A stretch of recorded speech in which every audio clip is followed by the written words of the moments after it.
the security agencies.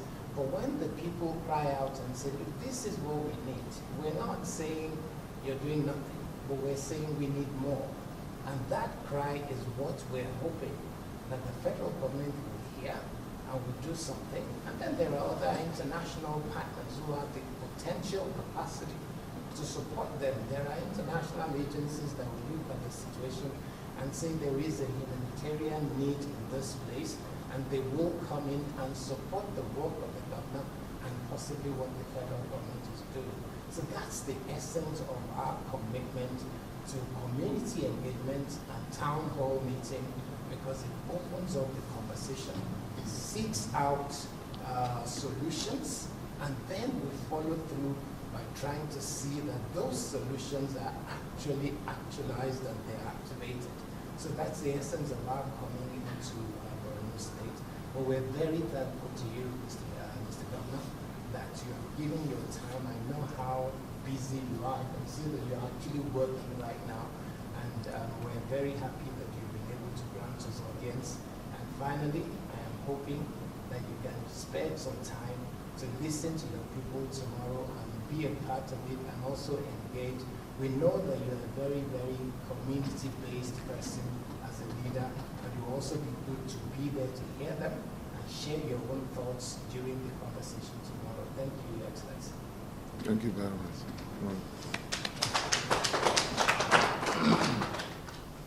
So just before resettlement next response, His Excellency said he spent 2 nights only in That's the he one. spent the night, he went away to Garadikwa with Talabani, and then he came back again on business to spend another day. But all this while he has been out. I have not seen in Nigeria, maybe I have not covered those stories. I haven't seen any governor who has shown that level of commitment to his people to the extent that even in some cases from what we're hearing, that even the military were not feeling that it was safe for them to be there, talk less of a civilian governor to be there. But he said he will be there. Let the worst happen, I will commit my life to it. So, well done. Thank you very much for coming, and thank you very much for organizing the town hall meeting, which is scheduled to hold tomorrow. I don't know whether our team were contacted on this town hall meeting. Kira, is our team contacted? Were they contacted? Excellency, I was able to bring the data. Okay. I saw the letter, via the WhatsApp.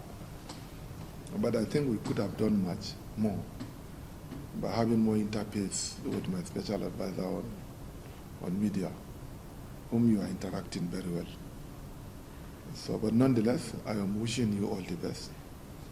And thank you very much for coming. And then let me use the opportunity to commend the News Central for the timely reporting that they have been doing in Borno State. And we wish to partner with your station very well, so that our activities shall be known to the generality of the people of Nigeria. You have said it all. From beginning to date, so far we have resettled about 1.5 million IDPs to their ancestral homes, and they are doing very well. So the key objective of this administration is to move away from shorter-term non-sustainable solution to medium and longer-term sustainable and durable solution, which are reconstruction, rehabilitation, and resettlement. Because one of the major problems that our people are facing is that of lack of means of livelihood. So many of our people who are in the IDP camps, and currently some are in the IDP camps, So when we took over power, we decided to assess the situation. And then had a stakeholders consultative forum whereby we resolved to implement some key decisions that will ensure ending the insurgency. We felt that the kinetic measures alone will never end the insurgency because the non-kinetics are also very important. So we decided to look into the socio-economic and political dimensions of the crisis. Poverty, amongst others, are some of the factors that led to the insurgency. So on this note,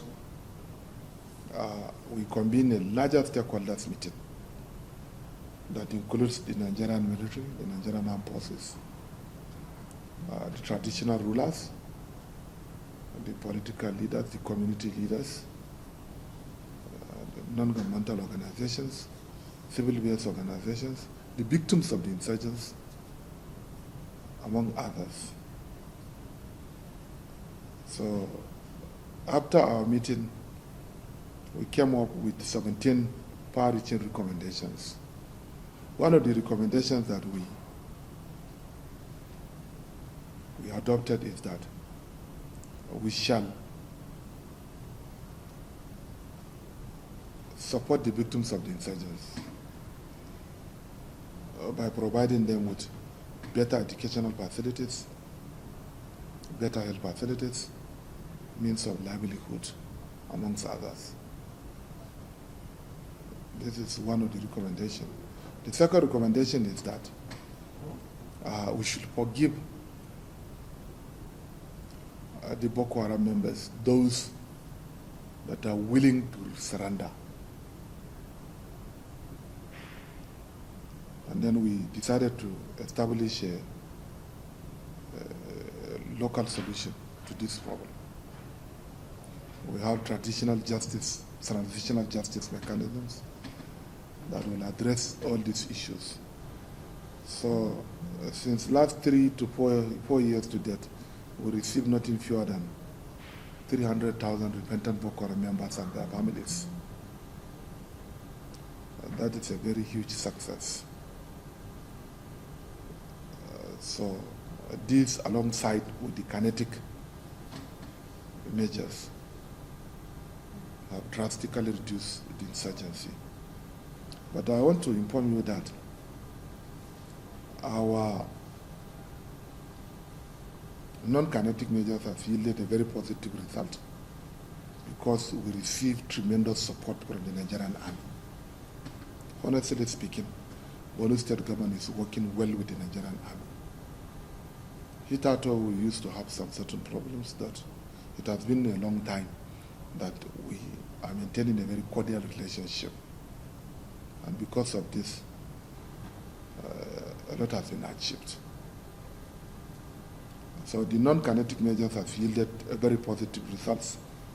In addition to the kinetic measures, the Chief of Army Staff was in attendance during our last 4 years meeting, during our consultative forum meeting, and they have given their commitment and political will to support the process of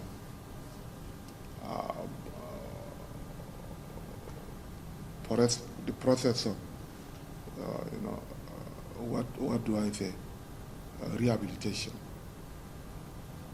which is very important. We received some certain support from governmental organizations, UNDP, IOM, amongst others. So we came up with a document called Borno Model of Reintegration. And the model is working very well. But most importantly, one of the decisions that we took during that time is closure of internally displaced persons at camps, because we felt that there's an increasing prostitution in the IDP camp, there's increasing drug abuse, poverty, amongst others. So, and then we reached a stage whereby we started experiencing donor fatigue. The non-governmental organizations and others can no longer sustain sustainable supply of food and non-food items to the IDPs.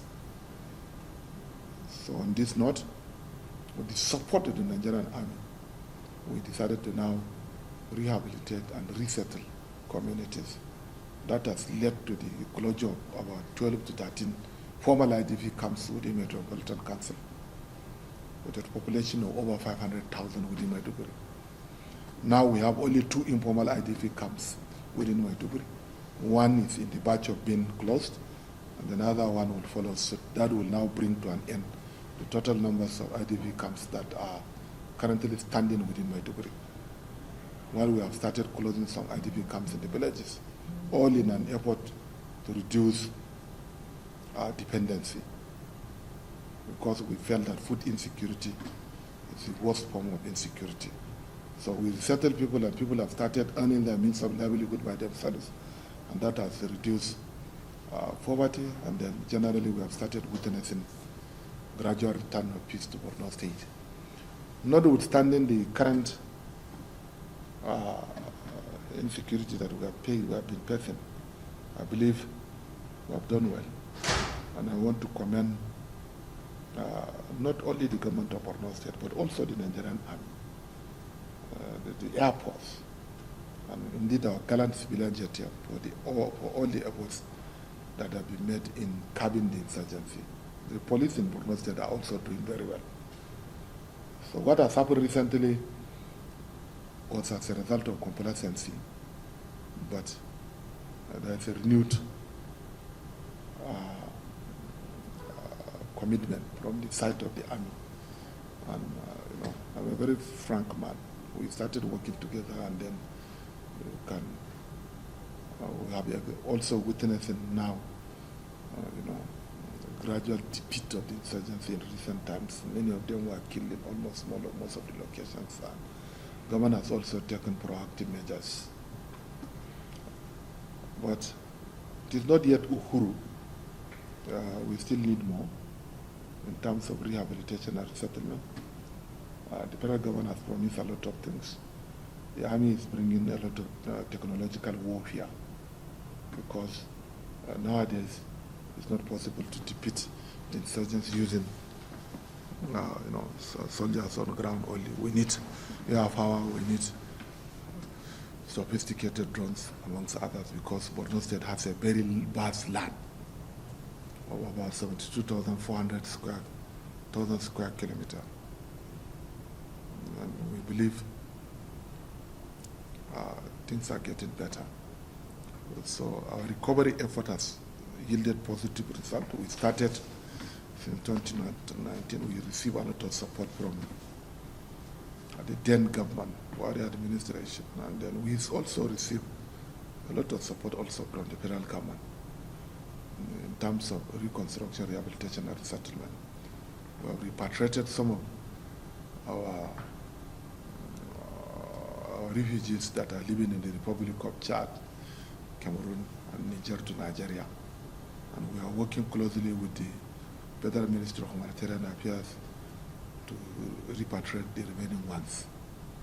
So while I acknowledge the support of the federal government, but like Oliver Twist, we still need more so that we shall completely see to the end of this crisis. So on this note, once again, let me thank you very much, and then we wish tomorrow's event will be a very successful one. Thank you.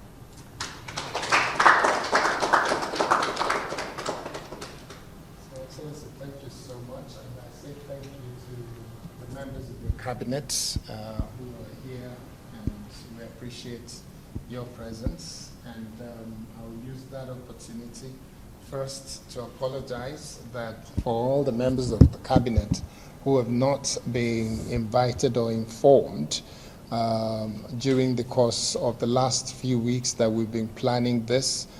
Please, we would want to extend apology to the governor and say, please help us so that every member of the cabinet should be a part of this conversation, because I believe that you are all invited to this government and you're representing a constituency, even if you're not elected.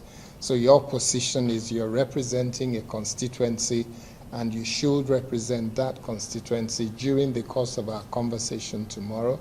So we'll be happy to welcome you. And we're also looking forward to receiving the governor tomorrow and possibly other members of his cabinet. So we want to say thank you so much for receiving us well in Borno State.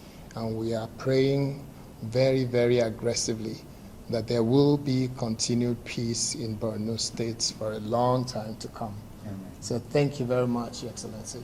Thank you. very much. Yes. You can sit down so that I will see you now. Okay. Thank you so much.